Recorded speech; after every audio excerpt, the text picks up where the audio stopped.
2006 ജനുവരി 25 south ലണ്ടനിലെ ഒരു police സ്റ്റേഷനിലേക്ക് റഹ്മത്ത് സുലൈമാനി എന്നൊരാൾ വന്ന് തന്റെ ഗേൾഫ്രണ്ട് മിസ്സിംഗ് ആണ് എന്നൊരു പരാതി കൊടുക്കുന്നു. 20 വയസ്സുള്ള ബനാസ് എന്ന പെൺകുട്ടിയാണ് മിസ്സിംഗ് ആയിരിക്കുന്നത്. പോലീസ് ഉടനെ ആ പെൺകുട്ടിയുടെ വീട്ടിൽ ചെന്ന് അന്വേഷിക്കുന്നു. വീട്ടിൽ അവൾ ഉണ്ടായിരുന്നില്ലെങ്കിലും അവളുടെ പേരൻസ് ഉണ്ടായിരുന്നു. പക്ഷേ അവർക്കാണെങ്കിൽ പരാതിയുമില്ല. നിങ്ങളുടെ മകൾ ബനാസ് മിസ്സിംഗ് ആണ് എന്നൊരു പരാതി താങ്കൾക്ക് ലഭിച്ചിരുന്നു. അത് അന്വേഷിക്കാനാണ് വന്നിരിക്കുന്നത് എന്ന് പോലീസ് പറയുമ്പോൾ മാത്രമാണ് പാരൻസിന്റെ മുഖത്ത് ഒരു ഭാവവ്യത്യാസമെങ്കിലും ഉണ്ടായത്. അതുവരെ ഒന്നും നടന്നിട്ടില്ല എന്നുള്ള രീതിയിലായിരുന്നു അവരുടെ പെരുമാറ്റം. മകൾ അകത്തുണ്ടോ എന്ന് ചോദിച്ചപ്പോൾ ഇല്ല എന്നും എവിടെയാണ് എന്ന് ചോദിച്ചപ്പോൾ അറിയില്ല എന്നുമായിരുന്നു മറുപടി. ജനുവരി 24 അതിരാവിലെ തങ്ങൾ ഷോപ്പിങ്ങിനായി വീട്ടിൽ നിന്നും ഇറങ്ങുമ്പോൾ ബനാസ് വീട്ടിൽ തന്നെ ഉണ്ടായിരുന്നു. തിരിച്ചെത്തിയപ്പോൾ കാണുന്നില്ല. എവിടെ പോയി എന്നറിയില്ല എന്നും പാരൻസ് പോലീസിനോട് പറയുന്നു. ഇത്തരത്തിലൊരു മറുപടി കേട്ടപ്പോൾ തന്നെ പോലീസിന് പാരൻസിന് മേൽ സംശയം വന്നിരുന്നു. മകളെ കാണാതായിട്ട് ഒരു ദിവസം കഴിഞ്ഞിട്ടും എന്തുകൊണ്ടാണ് പരാതിപ്പെടാത്തത് എന്ന് പോലീസ് അന്വേഷിച്ചു. ബനാസ് വീട്ടിൽ നിന്നും പിണങ്ങിപ്പോകുന്നത് പതിവാണെന്നും 2 ദിവസം കഴിഞ്ഞാൽ തിരിച്ചു വരുമെന്നെല്ലാം മകളുടെ കാര്യത്തിൽ യാതൊരു താല്പര്യവുമില്ലാത്ത രീതിയിൽ ആ പാരൻസ് മറുപടി പറഞ്ഞു. പോലീസിൽ പരാതി നൽകിയ റഹ്മത്ത് സുലൈമാനി ബനാസിന്റെ കാമുകനാണ്. ഇവരുടെ ബന്ധത്തിൽ ബനാസിന്റെ പാരൻസിനും കസിൻസിനും താല്പര്യമുണ്ടായിരുന്നില്ല. അതുകൊണ്ട് തന്നെ അവളെ ആരെങ്കിലും അപായപ്പെടുത്തിയിട്ടുണ്ടാകുമോ എന്ന് റഹ്മത്ത് സുലൈമാനിക്ക് ഭയമുണ്ടായിരുന്നു. അതുകൊണ്ടാണ് റഹ്മത്ത് പോലീസിൽ പരാതിയുമായി എത്തിയത്. അതിനു മുൻപ് തന്നെ 4-5 തവണ ബനാസ് നേരിട്ട് പോലീസിൽ കംപ്ലൈന്റ് കൊടുത്തിരുന്നു. പക്ഷെ ആ പരാതിയിൽ ഭർത്താവ് തന്നെ ശാരീരികവും മാനസികവുമായി പീഡിപ്പിക്കുന്നു എന്നായിരുന്നു. അതായത് ബനാസ് മുഹമ്മദ് ഓൾറെഡി മാരേജ് കഴിഞ്ഞ സ്ത്രീയാണ്. കേസ് അന്വേഷണത്തിന്റെ ഭാഗമായി പോലീസ് ബനാസിന്റെ കസിൻസിനെയും ചോദ്യം ചെയ്തു. പാരൻസിന്റെയും കസിൻസിന്റെയും മറുപടികളിൽ പരസ്പര വിരുദ്ധമായ പല കാര്യങ്ങളും പോലീസ് ശ്രദ്ധിച്ചു. അതുകൊണ്ട് തന്നെ ഇവരുടെയെല്ലാം വീടുകൾ റെയ്ഡ് നടത്താനും പോലീസ് തീരുമാനിച്ചു. ഈ റെയ്ഡിൽ പോലീസ് കണ്ടെത്തിയ കാര്യങ്ങൾ മനുഷ്യ മനസാക്ഷിയെ ഞെട്ടിക്കുന്നതായിരുന്നു. എന്താണ് ബനാസ് മഹ്മൂദിന് സംഭവിച്ചത്? ഈ വീഡിയോയിലൂടെ അറിയാം. വെൽക്കം ബാക്ക് ടു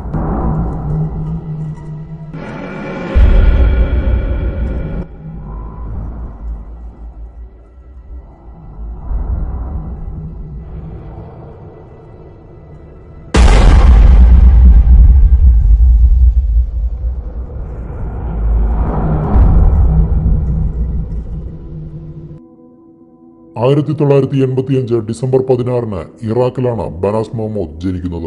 മഹ്മൂദ് ബാബാക്കീർ ബഹയ ദമ്പതികളുടെ 6 മക്കളിൽ 4ാമത്തെ മകളായിരുന്നു ബനാസ്.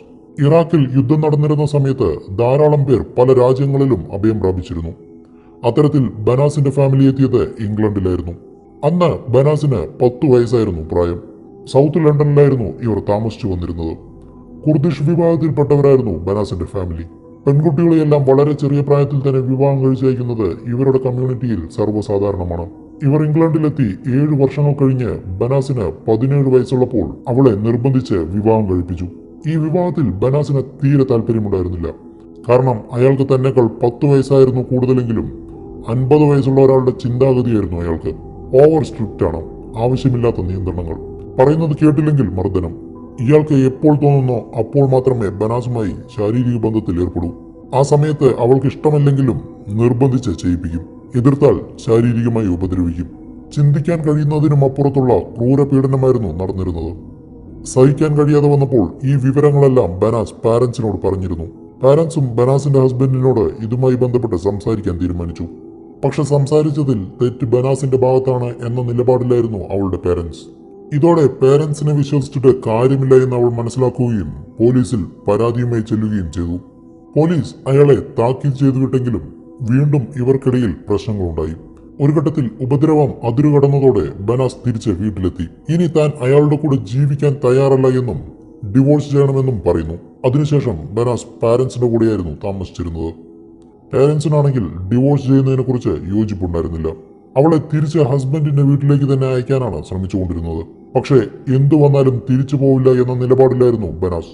ഈ സമയത്താണ് അവൾ റഹ്മത്ത് സുലൈമാനിയെ പരിചയപ്പെടുന്നത്. അയാളുടെ സ്ത്രീകളോടുള്ള ബഹുമാനവും കെയറിങ്ങുമെല്ലാം ബനാസിനെ അയാളോട് അടുപ്പിച്ചു. ഇവർ തമ്മിൽ ഇഷ്ടത്തിലായി. വിവാഹം കഴിച്ച് ഒരുമിച്ച് ജീവിക്കാൻ തീരുമാനിച്ചു. അവളുടെ പേരൻസിന് ഇത് തീരെ ഇഷ്ടമല്ലായിരുന്നു. എന്നിരുന്നാലും ഇരുവരും ബന്ധം തുടർന്നു. പലതവണ പുറത്ത് മീറ്റ് ചെയ്തു. എല്ലാ ദിവസവും ഫോൺ ചെയ്ത് സംസാരിക്കും. ഇത് ബനാസിന്റെ അങ്കിൾ അരി ആഗ മഹ്മൂദ് അറിയുന്നു. അവരുടെ കുടുംബത്തിലെ പ്രധാനിയായിരുന്നു ഇയാൾ. എല്ലാ പ്രധാനപ്പെട്ട തീരുമാനങ്ങളും എടുത്തിരുന്നു ഇയാൾ. ഇയാൾ ഇടപെട്ടിട്ടും ബനാസ് റഹ്മത്തുമായുള്ള റിലേഷൻഷിപ്പ് ഒഴിവാക്കാൻ തയ്യാറായില്ല. ഇതോടെ രണ്ടുപേരെയും കൊന്നുകളയാമെന്നുള്ള മനസാക്ഷിയില്ലാത്ത കടുത്ത തീരുമാനത്തിലേക്ക് ആ കുടുംബം എത്തി. ഈ തീരുമാനത്തിന് പിന്നിലും അരിയാഗ മഹ്മൂദ് തന്നെയാണ്. ആദ്യം അവർ ബനാസിനെ കൊല്ലാൻ തീരുമാനിച്ചു. ഇതിനായി പ്ലാനിംഗ് തുടങ്ങി. 2005 ഡിസംബർ 2 ബനാസിന്റെ ഉമ്മ ബഹയുടെയും അമ്മാവൻ അരിയാഗ മഹ്മൂദിന്റെയും ഫോൺ കോളുകളിൽ നിന്നും ബനാസിന് കൊലപാതകത്തിന്റെ ചില സൂചനകൾ ലഭിച്ചു. ഉടനെ അവൾ പോലീസിൽ പരാതിയും അയച്ചെന്നു. ഇത്തവണ പേരൻസിനെതിരെയാണ് അവളുടെ പരാതി, മുൻപ് ഹസ്ബൻഡിനെതിരെയും. അവൾ സ്വയം പ്രശ്നങ്ങൾ സൃഷ്ടിക്കുകയാണ് എന്നാണ് പോലീസുകാർ കരുതിയത്. അവർ അന്നിത് സീരിയസ് ആയി എടുത്തിരുന്നെങ്കിൽ ഈ കേസ് ഉണ്ടാവില്ലായിരുന്നു. ജീവന് ഭീഷണിയുണ്ട് എന്നറിഞ്ഞിട്ടും പോലീസുകാർ അവളെ തിരിച്ചയക്കുകയാണ് ചെയ്തത്. 2005 ഡിസംബർ 12 ബനാസ് വിംബിൾഡൺ പോലീസ് സ്റ്റേഷനിലേക്ക് ഒരു കത്ത് അയക്കുന്നു. അതിൽ അവൾക്ക് സംശയമുള്ള കസിൻസിന്റെ പേരുകൾ എഴുതിയിരുന്നു. ഇവർ തന്നെ കൊല്ലാൻ പ്ലാൻ ചെയ്യുന്നു എന്നതായിരുന്നു കത്തിലെ മാറ്റർ. 2005 ഡിസംബർ 31 ന്യൂ ഇയർ സെലിബ്രേഷന് എന്ന വ്യാജേന പാരന്റ്സ് ബനാസിനെയും കൊണ്ട് അരിയാഗ മഹ്മൂദിന്റെ വീട്ടിലെത്തി. നിർബന്ധിച്ച് മദ്യം കുടിപ്പിച്ചു. സ്വന്തം പിതാവ് തന്നെ അവളെ കൊല്ലാൻ ശ്രമിച്ചു. ഒരു വിധത്തിൽ ആ വീട്ടിലെ ജനൽ ചില്ല് തകർത്ത് അവൾ രക്ഷപ്പെട്ട് പുറത്തേക്ക് ഓടി. പോലീസിൽ പരാതിയും അയച്ചെന്നു. സ്റ്റേഷനിലെത്തുമ്പോൾ ബനാസ് മദ്യലഹരിയിലായിരുന്നതിനാൽ പ്രശ്നക്കാരി അവൾ തന്നെയാണ് എന്നുറപ്പിച്ച പോലീസ് അവളെ ഒന്ന് കേൾക്കാൻ പോലും തയ്യാറായില്ല. പകരം ജനൽ തകർത്തതിന് തിരിച്ചു പിഴ ചുമത്തിയ തലതിരിഞ്ഞ പോലീസ് നടപടിയാണ് ഉണ്ടായത്. പോലീസിന്റെ കഴിവുകേട് വ്യക്തമാണ് ഈ കേസിൽ.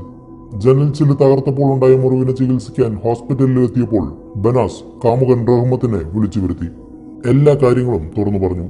ബനാസ് ഇത് മുഴുവൻ ഒരു വീഡിയോ ആയി ഷൂട്ട് ചെയ്ത് റഹ്മത്തിനെ ഏൽപ്പിച്ചിരുന്നു.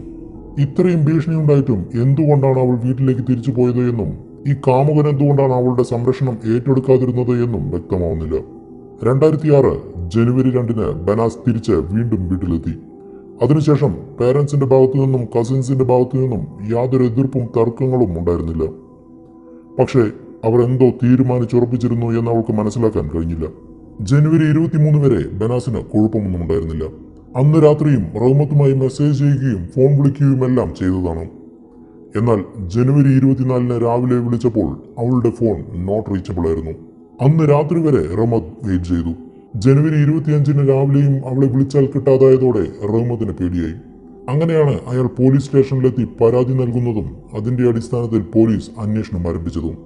ബനാസ് ഹോസ്പിറ്റലിൽ വെച്ച് റെക്കോർഡ് ചെയ്ത വീഡിയോയിൽ അവളുടെ അങ്കിളിന്റെയും കസിൻസിന്റെയും ഉൾപ്പെടെ ഒരു 5 പേരുടെ പേര് അവൾ വെളിപ്പെടുത്തിയിരുന്നു. ഇവർ തന്നെ അപായപ്പെടുത്തുമെന്നാണ് അവൾ ഭയപ്പെട്ടിരുന്നത്. ഇവരെ കേന്ദ്രീകരിച്ച് പോലീസ് അന്വേഷണം ശക്തമാക്കി. പലരുടെയും പ്രവൃത്തിയിൽ പോലീസിന് പൊരുത്തക്കേടുകൾ തോന്നിയിരുന്നു. 2 പേർ ഇറാഖിലേക്ക് തന്നെ തിരിച്ചുപോയതും പോലീസിന്റെ സംശയം വർദ്ധിപ്പിച്ചു.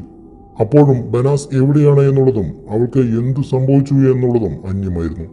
ഇതിനിടയിൽ ബനാസിന്റെ 4 സഹോദരിമാരിൽ ബക്കേൽ എന്നൊരു പെൺകുട്ടിയും വീട്ടുകാരോട് വഴക്കിട്ട് മറ്റൊരു സ്ഥലത്ത് ഒറ്റയ്ക്ക് താമസിക്കുന്നുണ്ട് എന്ന് പോലീസിന് വിവരം ലഭിച്ചു. അവളെ കണ്ടെത്തിയ പോലീസ് വീട്ടിലെ സാഹചര്യങ്ങൾ ചോദിച്ചറിയുന്നു. പ്രധാനമായും ഇവരുടെ പിതാവ് മഹ്മൂദ് ബാബാക്കീറിനെ കുറിച്ചും അമ്മാവൻ അരിയാഗ മഹ്മൂദിനെ കുറിച്ചുമാണ് ചോദിച്ചറിഞ്ഞത്. ബനാസിന്റെ മിസ്സിങ്ങിന് പിന്നിൽ ഇവർ 2 പേരും തന്നെയാണ് എന്ന് ബക്കേൽ ഉറപ്പിച്ചു പറയുന്നു. ബനാസ് കൊല്ലപ്പെട്ടിരിക്കാനും സാധ്യതയുണ്ട് എന്ന് അവൾ പറഞ്ഞു. കാരണം ഇവരുടെ ഫാമിലിയിലെ എല്ലാവരും കടുത്ത മതവിശ്വാസികളാണ്. ഇവരുടെ വിശ്വാസത്തിന് കോട്ടം തട്ടി എന്നറിഞ്ഞാൽ അതിനായി എന്തും ചെയ്യാൻ അവർക്ക് മടിയില്ല. വെസ്റ്റേൺ കൾച്ചർ ഫോളോ ചെയ്യുന്നു എന്ന് പറഞ്ഞ് ബക്കേലിനെയും സ്വന്തം പിതാവ് കൊല്ലാൻ ശ്രമിച്ചപ്പോഴാണ് അവൾ അവിടെ നിന്നും രക്ഷപ്പെട്ട് മറ്റൊരു സ്ഥലത്ത് ഒറ്റയ്ക്ക് താമസം തുടങ്ങിയത്. ഇതോടെ ഇവരെ കേന്ദ്രീകരിച്ച് പോലീസ് നിരീക്ഷണം ശക്തമാക്കി. പലരുടെയും വീടുകൾ റെയ്ഡ് ചെയ്തു. ഫലമുണ്ടായില്ല. 3 മാസങ്ങൾ കടന്നുപോയി. പോലീസ് നിരീക്ഷണത്തിലുണ്ടായിരുന്ന ബനാസിന്റെ കസിൻ മുഹമ്മദ് ഹീമ എന്നയാൾക്ക് ഒരു കാർ ഉണ്ടായിരുന്നു. GPS സംവിധാനങ്ങൾ ഉൾപ്പെടെയുള്ള കാറായിരുന്നു അത് എന്ന് മനസ്സിലാക്കിയ പോലീസ് ആ കാറിലെ GPS ട്രാക്ക് ഹിസ്റ്ററി പരിശോധിക്കുന്നു. ബനാസ് മിസ്സിംഗ് ആയ ദിവസം, അതായത് ജനുവരി 23 രാത്രിക്കും ജനുവരി 24 രാത്രിക്കുമിടയിൽ ആ കാർ എങ്ങോട്ടെല്ലാം പോയി എന്ന് ട്രാക്ക് ചെയ്യുന്നു. ഇതിൽ ജനുവരി 24 ആ കാർ ഒരു സ്ഥലത്ത് വളരെ നേരം പാർക്ക് ചെയ്തതിന്റെ തെളിവുകൾ പോലീസിന് ലഭിച്ചു. അതിനു മുൻപ് ആ കാർ ബനാസിന്റെ വീട്ടിൽ നിന്നുമാണ് അങ്ങോട്ട് വന്നത് എന്നും പോലീസ് കണ്ടെത്തി. ആ ലൊക്കേഷനിലെ സംശയം തോന്നിയ സ്ഥലങ്ങളെല്ലാം പോലീസ് കുഴി തോണ്ടി പരിശോധിക്കുന്നു. അതിൽ ഒരു സ്ഥലത്തു നിന്നും ഭാരം കൂടിയ ഒരു ട്രാവലിംഗ് ബാഗ് കുഴിച്ചിട്ട നിലയിൽ കണ്ടെത്തി. അത് പുറത്തെടുത്ത് തുറന്നു പരിശോധിച്ചപ്പോൾ അതിനകത്ത് ഒരു സ്കെൽട്ടൺ ഉണ്ടായിരുന്നു. വിദഗ്ധ പരിശോധനകൾക്ക് ശേഷം ആ സ്കെൽട്ടൺ ബനാസിന്റേത് തന്നെയാണ് എന്നുറപ്പിച്ചു. മുഹമ്മദ് ഹീമയെ പോലീസ് അറസ്റ്റ് ചെയ്തു. ചോദ്യം ചെയ്യലിൽ നടന്ന സംഭവങ്ങളെല്ലാം പുറത്തായി. ജനുവരി 24 രാവിലെ ബനാസിന്റെ പിതാവ് മഹമ്മദ് ബാബാക്കീറും ഉമ്മയും ഇളയ അനിയത്തിയും ഷോപ്പിങ്ങിനായി പുറത്തേക്ക് പോയി. അത് മുൻകൂട്ടി തീരുമാനിച്ചൊരു യാത്രയായിരുന്നു. അന്ന് വീട്ടിൽ ബനാസ് തനിച്ചായിരുന്നു.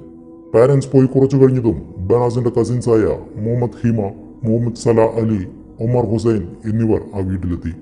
ഈ സമയം ബനാസ് നല്ല ഉറക്കത്തിലായിരുന്നു. ഈ 3 പേരും ചേർന്ന് അവളെ മൃഗീയമായി റേപ്പ് ചെയ്തു. അതിനുശേഷം കഴുത്ത് ഞെരിച്ച് കൊന്നു. ബോഡി ഒരു ബാഗിലാക്കി മുഹമ്മദ് ഹീമയുടെ കാറിൽ കൊണ്ടുപോയി കുഴിച്ചിട്ടു. എല്ലാം മാതാപിതാക്കളുടെ അറിവോടെയായിരുന്നു എന്നുള്ളതാണ് ഈ കേസിന്റെ ഭീകരാവസ്ഥ വർദ്ധിപ്പിക്കുന്നത്. മകൾ മറ്റൊരാളെ സ്നേഹിച്ചപ്പോൾ അവരുടെ മതവികാരം വ്രണപ്പെട്ടു. പക്ഷെ സ്വന്തം മകളെ കൂട്ടബലാസംഗത്തിന് ഇട്ടുകൊടുത്തപ്പോൾ ഒരു പ്രശ്നവുമില്ല. ഈ കേസിൽ ബനാസിന്റെ കാമുകൻ റഹ്മത്ത് സുലൈമാനിയും ബനാസിന്റെ സഹോദരി ബക്കേലും പ്രതികൾക്കെതിരെ കോടതിയിൽ മൊഴി കൊടുത്തു. എല്ലാ പ്രതികൾക്കും ജീവപര്യന്തം ശിക്ഷയാണ് ലഭിച്ചത്. മറ്റൊരു ദുരന്തവും ഈ കേസിൽ നടന്നിട്ടുണ്ട്. ബനാസിന്റെ വിയോഗം മൂലമുള്ള വിഷമവും ആ ഫാമിലിയിലെ മറ്റുള്ളവരുടെ നിരന്തരമായുള്ള ഭീഷണിയും സഹിക്കാൻ കഴിയാതെ 2016 മാർച്ച് 20 ബനാസിന്റെ കാമുകൻ റഹ്മത്ത് സുലൈമാനി സൂയിസൈഡ് ചെയ്തു. ഈ കേസിൽ യഥാർത്ഥത്തിൽ പ്രതിസ്ഥാനത്ത് പോലീസുകാരും വരേണ്ടതാണ്. മരണപ്പെടുന്നതിന് മുൻപ് 5 തവണയാണ് ബനാസ് തനിക്ക് വധഭീഷണിയുണ്ട് എന്ന് പോലീസിൽ പരാതിപ്പെട്ടത്. അവർ ഈ കേസിനെ വേണ്ട ഗൗരവത്തിലെടുത്തിരുന്നെങ്കിൽ ഇന്ന് ഈ 2 മരണങ്ങളും ഒഴിവാക്കാമായിരുന്നു. ഈ കേസിനെ കുറിച്ചുള്ള നിങ്ങളുടെ അഭിപ്രായങ്ങൾ കമന്റായി രേഖപ്പെടുത്തും. പുതിയൊരു കേസുമായി അടുത്തൊരു വീഡിയോയിൽ കാണാം.